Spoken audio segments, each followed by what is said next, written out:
En manchette ce soir, gamme de vêtements à l'école secondaire Hormidas-Gamelin, la saga du centre multifonctionnel se poursuit et manifestation des enseignants.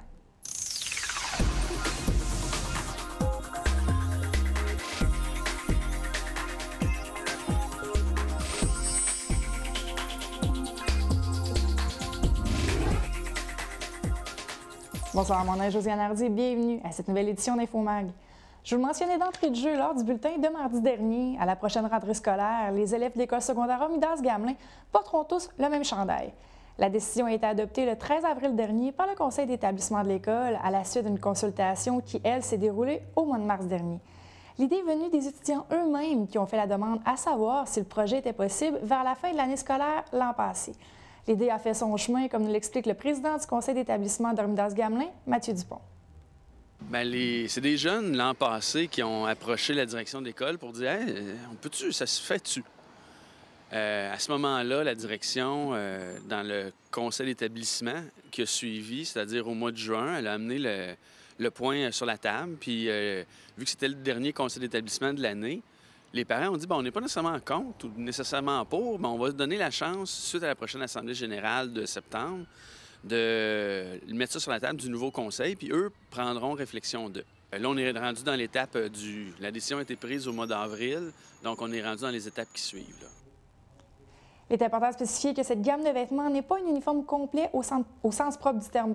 Cette nouvelle réglementation regroupe le chandail seulement. Les étudiants pourront porter leur propre style pour les espadrilles, les pantalons et ainsi de suite. Ils ont été sondés sur ce qu'ils voulaient, ce qui les représenterait.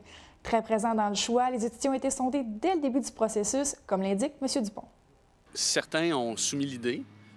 Par la suite, ils ont participé là, quand même à quasiment 75 plus que ça. Le pourcentage est assez élevé des jeunes qui ont répondu au sondage. Cependant, maintenant, vu que la décision est prise, il y a un groupe de jeunes là, qui ont été interpellés à l'école pour influencer à quoi ça va ressembler, ces gilets-là. Donc là, ils sont vraiment dans l'influence totale sur à quoi vont ressembler les gilets là, pour la prochaine année. Oui, il n'y aura pas de bas, il n'y aura pas de pantalon, de chapeau, etc. Là, c'est un gilet. Il va y avoir différentes sortes de gilets. Puis là, je ne rentrerai pas dans la terminologie parce que je vais m'y perdre, là, mais il y a différentes sortes de gilets. Cependant, pour l'éducation physique, il y aura possibilité d'avoir un short là, avec écrit ESHG dessus, mais c'est des gilets, là. Le service de police de Gatineau est à la recherche de potentielles victimes dans une affaire de fraude. Depuis janvier 2014, un homme se présente dans certains commerces dans le but de solliciter des commandites pour l'achat de publicité dans la revue la LHJMQ Mag, mais cette revue n'existerait plus. Plusieurs commerçants auraient été ainsi floués. Toute personne croyant avoir été victime de ce fraudeur est priée de communiquer avec la sergente détective Mme Mélissa Bolduc au 819-243-2345, poste 6013. Le centre multifonctionnel maintenant, le projet pour remplacer l'aréna Robert Bob Guertin, devenu désuète. On en parle depuis quelques années déjà et le projet est encore loin d'être réglé. Le projet initial coûterait 11 millions de plus que son coût premier. 3 options sont sur la table pour les élus, soit l'abandon du projet avec la démolition de Guertin dans les 2 prochaines années, le maintien du projet avec les 11 millions supplémentaires ou encore l'arrivée de partenaires privés.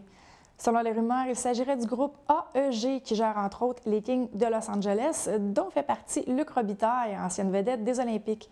De nombreux élus n'étaient pas très heureux d'avoir été informés de ce joueur seulement en début de rencontre mardi dernier, un dossier qui est loin d'être clos. Vous avez pu remarquer sur les clôtures abordant les écoles des bannières, des pancartes un peu spéciales. Mises en place dans le cadre de la phase 2 du plan de manifestation des enseignants, ces pancartes illustrent le financement des écoles versus les fonds investis dans le plan Nord. J'ai demandé à M. Claude Tardif, président du syndicat de l'enseignement de l'Outaouais, plus de précisions sur ce moyen de pression. Par ces bannières, on veut démontrer à la population et au gouvernement que c'est injuste la part qu'on demande aux enseignants et au système public d'éducation de faire.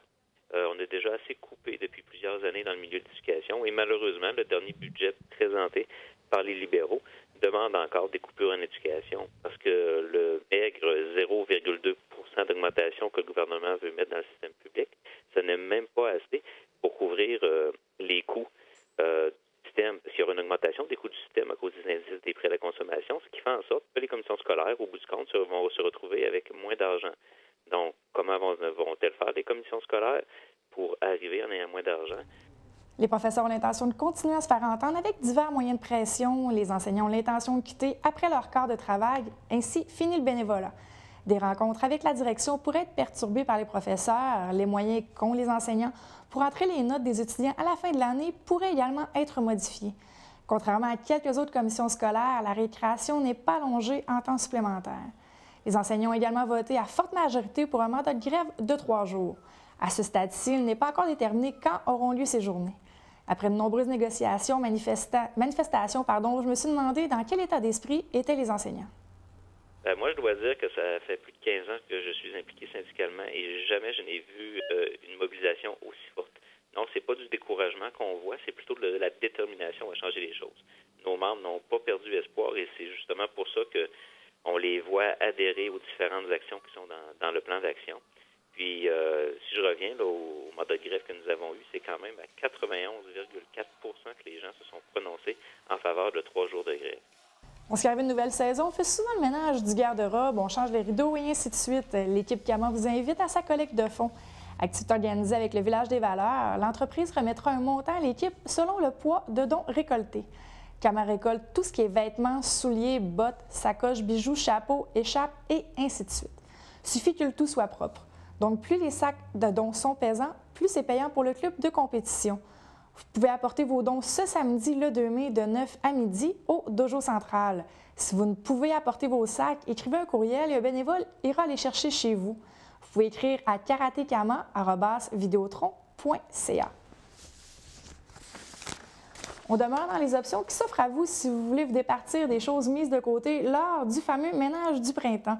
Si vous voulez encourager la jeunesse, vous êtes invité lors de la méga-vente de garage du Club Optimiste de Buckingham. On promet des articles de tout genre. Vous pouvez donc faire don de vos objets qui ne vous sont plus utiles et ainsi soutenir les efforts du Club Optimiste. La vente aura lieu le 16 mai prochain dans le stationnement de l'ancienne caisse populaire sur la rue Georges en face du Gros Dos. Vos dons seront recueillis la veille sur les lieux mêmes de la vente. La SADC de Papineau aide les entreprises dans plusieurs sphères, que ce soit pour le démarrage, le financement ou encore l'expansion. À l'ère du numérique, des formations gratuites portant sur la démystification de certaines sphères des sites Internet sont offertes. Des vidéos promotionnelles seront également mises en ligne. Voici l'entrevue avec M. Charles Goujon, conseiller en communication et en marketing à la SADC de Papineau.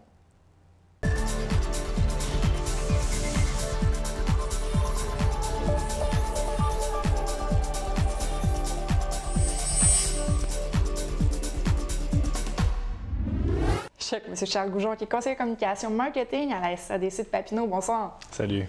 D'abord, qu'est-ce que la SADC?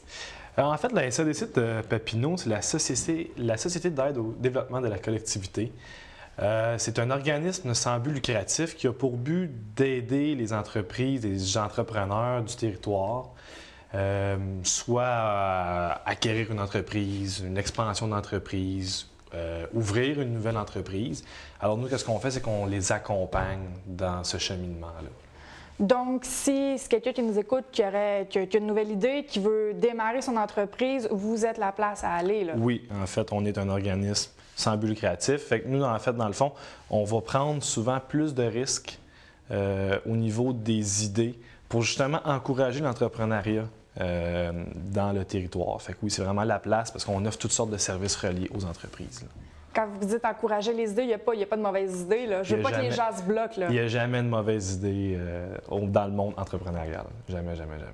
Il y a des formations web qui vont être données très prochainement sur le territoire de la MRC des Collines. Justement, c'est quoi ces formations-là? Bien, en fait, ça découle des formations web qu'on a faites dans la MRC de Papineau.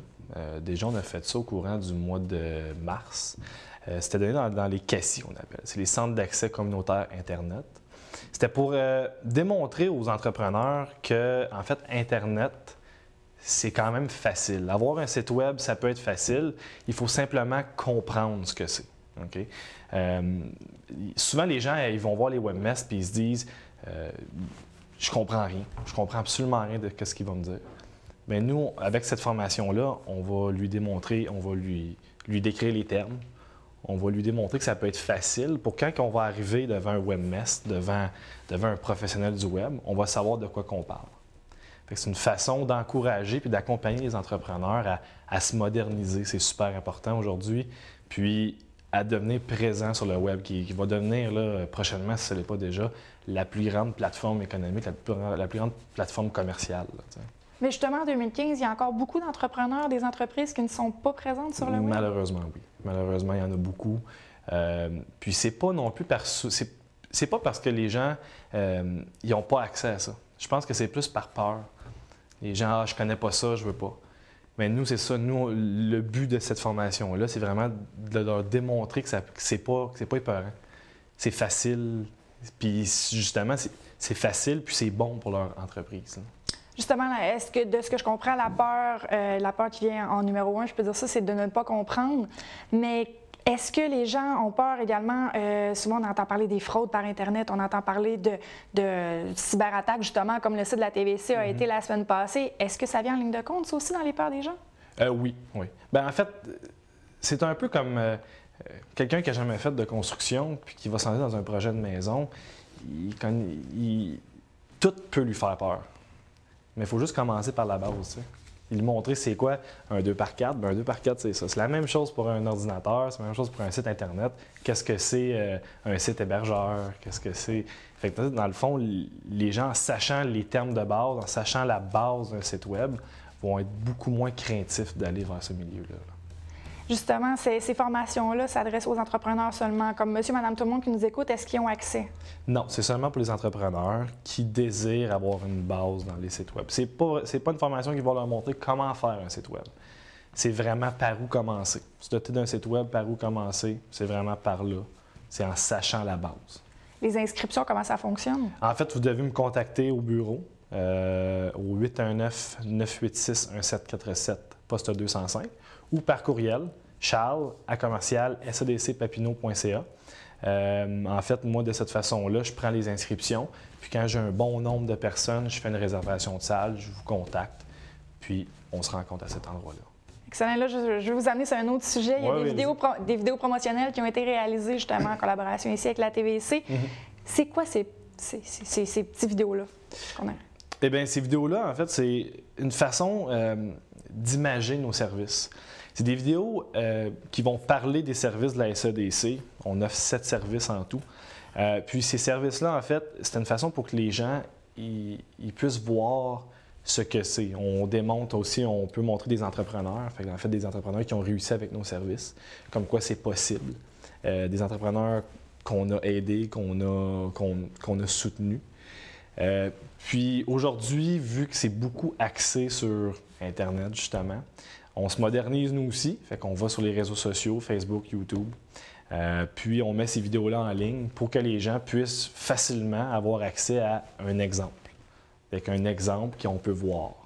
C'est plus facile pour certaines personnes, fait qu'on est capable d'aller chercher plusieurs strates de la population de cette façon-là. Justement, les vidéos vont être disponibles à quel endroit? On peut avoir accès soit sur notre chaîne YouTube, à la Société d'aide au développement de la collectivité Inc., ou sur notre page Facebook directement, on peut nous rediriger sur YouTube. Notre page Facebook, c'est SADC de Papineau. On a parlé beaucoup, mais je veux revenir sur les services que vous offrez. Juste pour conclure l'entrevue, on a parlé de financement, on a parlé de stratégie jeunesse. C'est quoi les services que vous offrez? On offre le financement, justement, qui est maintenant rendu jusqu'à 400 000 OK? Le PSG, Programme Stratégie jeunesse, 18 à 35 ans, 5 000 à 25 000 2 ans avec congé d'intérêt pour le remboursement. C'est vraiment pour les jeunes entrepreneurs. On a Réno Façade, qui est de la rénovation. En fait, on encourage les commerces sur les rues principales ou sur les artères commerciales à rénover leurs façades. Des études de marché. Pour les gens qui décident, qui veulent savoir, là, mon argent, est-ce que je l'investis de la bonne manière dans mon entreprise? Une étude de marché, c'est fait pour ça. Financement des coopératives, c'est nouveau. Avec la nouvelle, avec l'économie d'aujourd'hui, il y a beaucoup plus de coopératives. Fait qu'on encourage les coopératives, on peut faire du financement avec des assez gros montants, vu que c'est en partenariat avec d'autres institutions qu'on fait ça. RSE, responsabilité sociale des entreprises. Ça, c'est une nouvelle vision, c'est du développement durable. On encourage les entreprises à aller de l'avant avec ça. 3 mots, environnement, social, économie, c'est les 3 sphères du développement durable. On leur démontre, on les aide, on les accompagne à devenir responsables socialement. Puis finalement, les services web. Comme on parlait tantôt, on offre vraiment même chose qu'une entreprise privée qui fait des services web, la conception de site web, mise à jour de site web avec un professionnel. C'est vraiment les services qu'on offre, tout pour accompagner les entreprises. Parfait, on invite les entreprises à vous téléphoner s'ils ont des questions. Exactement. Merci beaucoup. Merci beaucoup.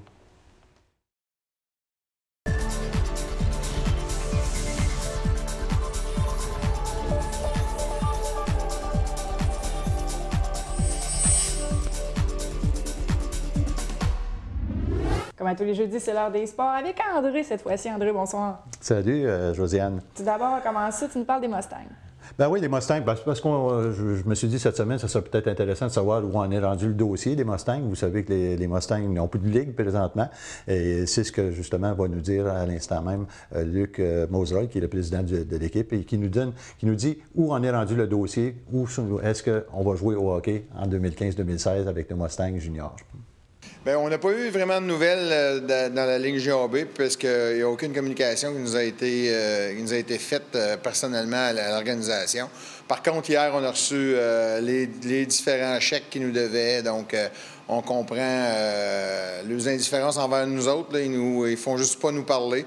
Ils nous ont juste retourné les sommes qu'ils nous devaient. Donc, il faut déduire que ces gens-là, n'ont aucun respect pour notre organisation et qui nous remercient même pas pour les 25 dernières années. Bien, présentement, on doit dire il y a 5 options qui sont sur la table. Quelques-unes ont été un peu mises de côté. Donc, j'ignore ça, étant donné que Papineauville est là. Donc, on se volerait presque les joueurs, les territoires. Donc, ça peut pas marcher. Il y a eu une autre rencontre qu'on a eue avec des gens de la région qui voulaient partir d'une ligne de la région. Ça a été aussi tassé un petit peu parce qu'ils voulaient partir 6 clubs de Junior 2A en Outaouais. C'est beaucoup pour peu de joueurs. Donc, on a le Junior 2A qui est encore une possibilité. Et il y a le Junior 3A qui est aussi une possibilité qu'on regarde. C'est peut-être la possibilité la plus sérieuse présentement. Sérieuse, mais coûteuse également? Très coûteuse. On a eu justement une rencontre hier à ce sujet-là et on est à voir si c'est faisable monétairement avoir un Junior 3A. Et la dernière, la 5e, qui est la peu probable, mais qui est quand même une possibilité, ça serait mettre fin à l'organisation. Et moi, André, je suis curieuse de savoir, M. Moseroy a parlé de 5 options. Laquelle, selon toi, va être la bonne? Moi, je pense qu'il y en a 2 options qui restent à peu près dans le portrait. Josiane, je te dirais que la première, c'est d'aller jouer Junior 3A, qui est une possibilité, mais qui coûte très cher, parce qu'on a déjà eu une équipe Junior 3A auparavant, puis ça coûte, disons, juste en autobus, se rendre à différents endroits, c'est 1100 ou 1200 pièces à chaque voyage, donc ça coûte beaucoup d'argent. Ça prend des gens pour mettre de l'argent dans l'équipe, ce que je ne suis pas certain qu'on a dans la Ligue ou dans la région ici. Et sinon, c'est ferme boutique. Alors, on verra bien dans les prochaines semaines. Il faut que ça s'en vienne d'ici une semaine ou 2. Un dossier à suivre, et là, tu vas nous parler de curling. Ben oui, on a voulu résumer la saison 2014-2015 du club de curling de Buckingham, mais qui d'autre pour nous en parler que M. Alain Deschâtelet, président du club de curling de Buckingham. C'était la 96e saison du club de curling de Buckingham, 1919, donc une saison, une des plus longues traditions sportives dans la ville de Gatineau. C'était près de 210 membres. C'était du curling tous les jours, matin, après-midi, soir. Donc, cette année, là, on est très, très satisfait finalement de toute l'activité qui s'est déroulée autour du club de curling ici à Buckingham. On s'est illustré, évidemment, sur la scène provinciale et même canadienne au niveau catégorie senior homme. On a l'équipe qui a remporté le plus de bourses au circuit provincial, qui était l'équipe de Roger Bertrand. On a l'équipe qui a gagné la finale du circuit provincial, Rick Faggy, et on a l'équipe qui a gagné le championnat du Québec et qui a été médaillé d'argent au championnat canadien, Ted Butler. Donc, au niveau élite, c'était exceptionnel cette année, surtout dans la catégorie senior. Ça nous rappelle 20 ou 25 ans passé lorsqu'on était vraiment dans la lutte pour aller au Brier. Le Challenge Château-Cartier en était à sa 6e édition. C'est l'événement le plus coté, si on veut, dans l'Est du Canada, je pense, au niveau Québec et maritime. On avait 11 des 20 meilleures formations au monde. On avait 7 provinces canadiennes, le Canada, les 5 autres pays, incluant la Chine, la Suisse, la Suède, l'Écosse. Et donc, les États-Unis. Donc, pour nous, c'est tout un événement. De plus en plus, les gens viennent ici. On a une très, très bonne qualité de glace. On a des bénévoles. Chez Chapeau à ceux qui ont organisé l'événement, les visionnaires au début d'Annie Beaulieu, Jean-Pierre Giroir. Et on continue la tradition. Et il y aura une 7e édition, encore une fois, au Centre sportif Robert Rochon, du 21 au 25 octobre prochain. André, le club de curling était en nomination au Gala Méritas de Gatineau. Qu'est-ce qu'il y en est? Bien, c'était hier soir en passant et la nomination, c'est une belle nomination déjà d'avoir été nominé là-bas à Gatineau même. Et malheureusement, bien, ils n'ont pas remporté le tout. C'était les Jeux de la francophonie. Il fallait s'y attendre avec la grosse année des Jeux de la francophonie à Gatineau. Bien, c'est cet événement qui a été nommé l'événement de l'année. Excellent. Et là, on change complètement de sport. On s'en va en golf. Ben oui, en golf, c'est ouvert partout là, maintenant, ou presque partout, je devrais dire. On va commencer par le club de golf de Buckingham. Et on a voulu savoir s'il y avait des nouveautés au club de golf de Buckingham. Alors, je sais qu'il y a plusieurs golfeurs qui nous écoutaient dans toute la région même. Alors, on a rencontré Éric Robillard, qui est le professionnel du club de golf de Buckingham, qui nous parle de ses nouveautés au club de chez nous. Bien, comme vous savez, à toutes les années, on fait des petites rénovations sur le terrain. On a fait du drainage au numéro 11 et au numéro 17. Puis on a refait le tertre de départ au numéro 14. Et là, André, je crois que M. Robillard il est président d'honneur d'un certain tournoi qui s'en vient. Là. Ben oui, le tournoi, le Tinum Open, qui revient comme ça chaque année. Et puis, M. Robillard a accepté justement l'invitation de M. Lancier, qui est le président et l'organisateur de ce tournoi. Et justement, il va lancer l'invitation à toute la population, tous nos golfeurs, d'assister à ce tournoi-là. Et pourquoi il le fait? Oui, je suis président d'honneur pour la Tinum Open. Puis, comme vous savez, quand on est président d'honneur, mon objectif, c'est de donner de 10 à 15 000 pour la cause. Puis, c'est une cause que je tiens vraiment à cœur. Puis, je fais un tournoi pour amasser des fonds pour pouvoir me rendre à mon objectif le 23 mai. Fait que s'il y a des personnes qui sont intéressées, il reste encore de la place disponible pour jouer dans le tournoi le 23 mai. Quel genre de tournoi c'est? C'est un tournoi pour ramasser des fonds, c'est pour avoir du plaisir. Et là, on reste toujours dans le golf, mais Montpellier cette fois-ci. Ben oui, le club de Montpellier, qui, on pensait cette année, les golfeurs se disaient c'est pas certain parce que un certain Stéphane Richer, qui était le propriétaire, ne voulait plus rouvrir le golf. Il essayait de le vendre depuis un petit bout de temps. Eh bien, finalement, à la toute dernière seconde, il y a des gens qui se sont aventurés. Il y a M. Daniel Désiel et Karine Girard. M. Désiel, qui est propriétaire de la plomberie Désiel à Gatineau, il est entrepreneur général également. Alors, il a, avec le soutien de quelques autres partenaires, eh bien, il va réouvrir le club de golf. Pour l'instant, l'achat n'a pas été fait, mais c'est un genre de location-achat en attendant. Alors, ce qui veut dire que dès vendredi de la semaine prochaine, le 8 mai, le club de golf de Montpellier sera réouvert. Alors, avis à tous les golfeurs qui aiment s'aventurer sur ce club-là. C'est un beau club de golf. C'est de valeur que c'est un petit peu loin de chez nous, mais ça vaut la peine. Quand on s'y rend, on est bien heureux de jouer sur ce club-là. Alors, on va souhaiter bonne chance aux nouveaux propriétaires qui doivent mettre de l'argent, je pense, 4 millions dans les 4 ou 5 prochaines années. Excellent. Et là, c'est encore dans le golf, le tournoi de golf du Club Lyon cette fois-ci. Ben oui, on va lancer l'invitation, le Club de Lyon, qui, à chaque année, ramasse de l'argent comme ça pour les paniers de Noël. On se souvient, à chaque année, on en fait mention sur nos ondes. Eh bien, M. Denis Bédard et Sébastien Leblanc recevront les appels, j'espère, de nombreux golfeurs qui voudront se rendre au tournoi qui aura lieu le 29 mai prochain. Alors, l'invitation à tous les golfeurs également de ce côté. Et là, la nouvelle est sortie il y a quelques semaines déjà. Gatineau veut redevenir la ville du vélo. Et là, il y a un lancement qui s'en vient. Ben oui, lancement du mois du vélo. On va appeler ça de même du côté de Gatineau. On veut redonner à la ville de Gatineau le titre de champion de vélo à travers la province de Québec. Alors, on va commencer tranquillement, pas vite, j'imagine.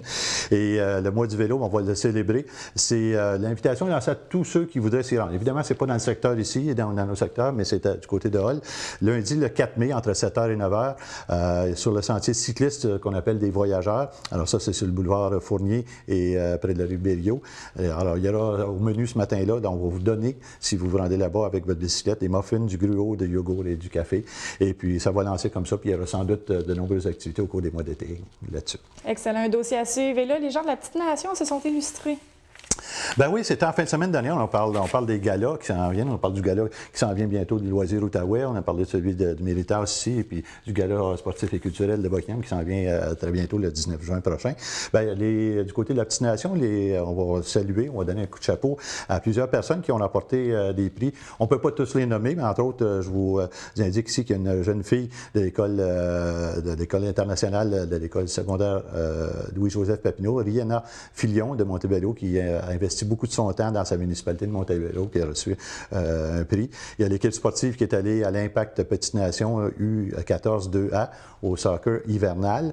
On a l'étudiante à temps plein, mademoiselle Émilie Gauthier-Sabourin de Montebello, qui a été nommée entraîneur de l'année. Alors, que des bénévoles seniors le titre est allé à M. Robert Riopel de Montpellier. Il y a l'athlète de l'année en sport collectif qui a été remporté par Caroline Guindon de Tursault. Caroline, qui est une gardienne de but du midget 3A féminin dans la région de l'ouest du Québec. Alors, c'est la seule de notre coin ici qui est là. Et puis, d'autres gagnants également qu'on pourrait souligner. Hommage, entre autres, spécial à M. Claude Lambert, le fondateur de la Corporation des loisirs de la Petite Nation, qu'on appelait ainsi, qui est devenue la Corporation des loisirs de Papineau maintenant. Et puis, on pense à la Corporation des loisirs, justement, de Papineauville, qui a été nommée l'organisme de l'année. Et le Festival Western de Saint-André, qui a reçu un honneur pour l'événement également de l'année, qui a reçu quelques 100 000 visiteurs. Alors, chapeau à tous ces gens-là, puis à tous les autres dont on n'a pas nommé les noms ici, puis ceux qui ont été mis en nomination également. C'est vraiment fantastique. Puis ça fait 47 ans que ça dure, ce côté-là. Alors, un très, très beau gala. Un bel honneur. Et là, on va prendre tes prédictions pour la série Canadien-Tampa Bay. On va les comparer avec François la semaine prochaine. Ben oui, François va être de retour la semaine prochaine. Je ne suis pas sûr qu'est-ce qu'il va dire de son côté, mais moi, en tout cas, j'étais bien content de voir que les Canadiens, premièrement, aient remporté la victoire contre Ottawa, malgré que je suis d'autant plus content que ça a été une belle série. Alors, autant on prend pour Ottawa, on se dit, ben c'est des gens de chez nous, mais c'était une belle victoire. Maintenant, est-ce que les Canadiens vont passer à travers de Tampa Bay? J'ai de la difficulté à le dire. Mon cœur est du côté des Canadiens, mais avec les statistiques de l'année, il va falloir vraiment que M. Price, Carey Price, vole 2 ou 3 victoires de son côté. Sinon, ça va aller, en tout cas, ma prédiction, ce serait en 6 parties pour Tampa Bay. Mais je ne le souhaite pas. 6 parties pour Tampa Bay. C'est ce que je me dis. Excellent. Je te remercie beaucoup, André. Merci. Je vous remercie d'avoir été des nôtres. Je vous rappelle qu'il est encore temps, si vous n'avez pas encore votre carte de membre pour la campagne de financement de la TVC, vous pouvez toujours passer à la station au coût de 10 $. Donc, en dessous du presbytère, pour ceux qui ne savent pas où nous sommes situés. Mon nom est Josiane Hardy. Je vous remercie d'avoir été des nôtres. Je vous rappelle, si vous avez des commentaires, vous pouvez toujours m'écrire. Je vous souhaite une très bonne soirée sur nos ondes et on se parle la semaine prochaine. Voilà.